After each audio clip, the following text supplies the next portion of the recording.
Talk now, though, to Maya Forstater, because a big piece on the front page of The Sun this morning, J.K. Rowling, a big row with Harry Potter's star Emma Watson, because they've had a massive row going on for years now about the whole trans issue. Great headline, J.K. Rowling and the gob full of ire. You can see how that could become a movie, couldn't you? And apparently Emma Watson said this, first of all, on J.K. Rowling on Jay Shetty's podcast. There's just no world in which I could ever cancel her out or cancel that out for anything. It has to remain true. It is true. And this is where this like holding of these, I just don't know what else to do other than hold these two seemingly incompatible things together at the same time and just hope maybe they will one day resolve or co-join themselves, and maybe accept that they never will, but that they can both still be true. And I can love her. I can know she loved me. I can be grateful to her. I can know the things that she said are true. And there can be this whole other thing. And my job feels like to just hold all of it. But the bigger thing is just what she's done will never be taken away from me. Harry. Oh, no, it's the wrong one, isn't it? Sounds a bit like Meghan, that. What the hell is she talking about? Her job is what? She doesn't have a job. She was made very famous and very wealthy by J.K. Rowling because she appeared in the Harry Potter series. And, you know, who knows where she would have been if that hadn't happened. But now she's saying, oh, well, you know, I still love her, even though I've been slagging her off. I mean, J.K. Rowling says in The Sun today that she's been pouring petrol on the flames at the peak of death threats against her, and that basically she's trashed women's rights. Maya Forstater's here. Maya, very good morning to you. Morning. I guess it had to come to a head at some point, didn't it? But, you know, you can't help but think, as J.K. Rowling says, it's hard to imagine that these people who have had such a privileged life can actually see anything that's real in the world.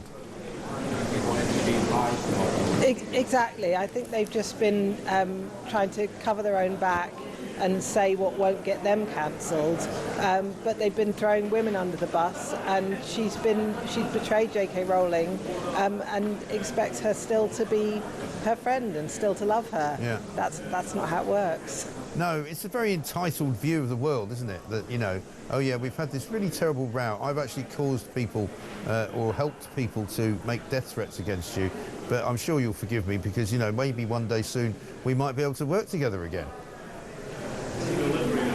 Yes, and also as J.K. Rowling said, it's entitled in that Emma Watson, you know, is never going to be in a women's prison. She's never going to be in a women's refuge.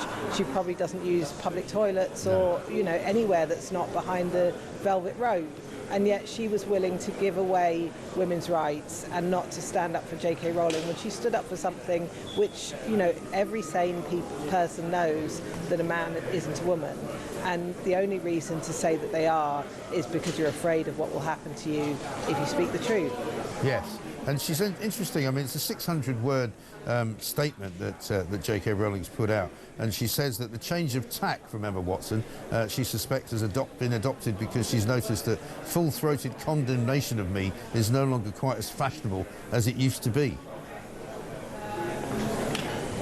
Yes, I think that's right. I think you could hear some kind of regret, I think, in Emma Watson's voice. Yeah.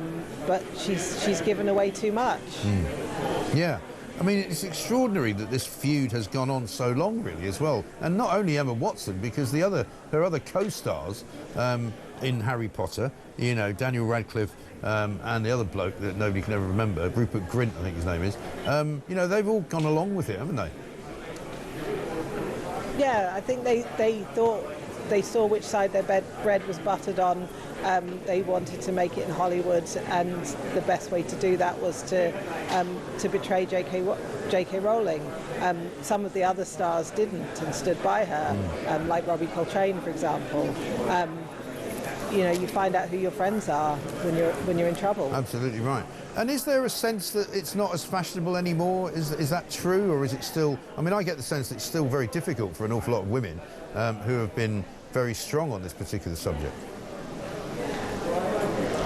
I think it is still very difficult to say, and you know, lots of people at work and in school and at university and who have jobs in Hollywood and places like that do find it hard to just say the truth, because they will get cancelled, they will get pressure on them. But more and more people are speaking up, and we won in the Supreme Court. You know, the highest court in the land in the UK said that women are female, so it's got to be easier to say it. Yeah, exactly right. And I mean, the movement, the trans movement, particularly the very, very kind of threatening and kind of, I mean, I'm going to call it violent because it has been violent as a movement. Is that still very much a thing, or is that kind of going away a little bit? No, I think it's very much still a thing. Both threats of violence and also reporting women to the police for misgendering and somehow being able to snap their fingers and the police come running and investigate women for calling a man but don't investigate threats of violence against women. Yeah. And that is really the problem. And there's still a lot of places dragging their heels on the new rules around women's private spaces, like hospitals, which still seem to be, not quite complying with the new law. Places up in Scotland in particular as well.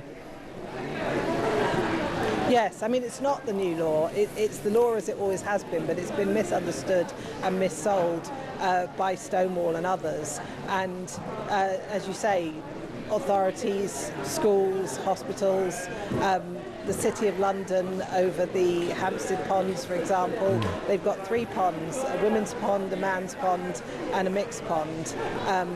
So there's somewhere for everybody to swim, but we're having to sue them so that they will stop allowing men into the women's changing room, women's showers where women are undressed.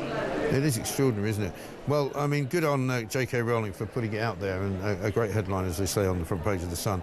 Maya Forstater, thank you very much indeed, reporting into us there from Liverpool on the Labour conference going on.